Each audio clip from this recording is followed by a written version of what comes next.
ராமநாதபுரத்தில் 5 ஓபிஎஸ் போட்டியிடும் நிலையில் இபிஎஸ் மீது ஓ பன்னீர்செல்வத்தின் மகன் ஜெயபிரதீப் குற்றம் சாட்டியுள்ளார். ராமநாதபுரம் தொகுதியில் சுயேட்சையாக போட்டியிடும் முன்னாள் முதலமைச்சர் ஓ பன்னீர்செல்வத்திற்கு போட்டியாக அவரது பெயரிலேயே இதுவரை 5 பேர் வேட்புமனு தாக்கல் செய்துள்ளனர்.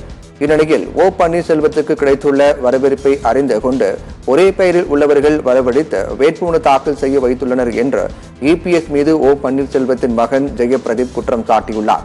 இது தொடர்பான வீடியோவை அவர் தனது முகநூல் பக்கத்தில் வெளியிட்டுள்ளார்.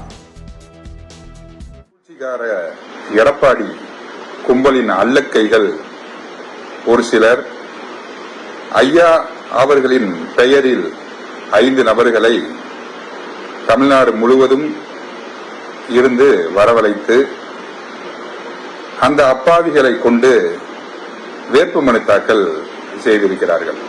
தர்மத்தின் பக்கமும் நியாயத்தின் பக்கமும் வாக்களிக்கக்கூடியவர்கள். அவர்களுடைய வாக்கு வரும் அடுத்த மாதம் 19ஆம் தேதியில் தேர்தல் நாள் அன்னைக்கு எதிரொலிக்கும். அதனுடைய ரிசல்ட் 2 மாதங்களுக்கு பிறகு தெரிய வரும்போது உங்களுடைய இந்த சூழ்ச்சிகார கும்பலின் முகத்தில் கரியை பூசுவார்கள் என்பதை நான் தெரிவித்துக் கொள்கிறேன்.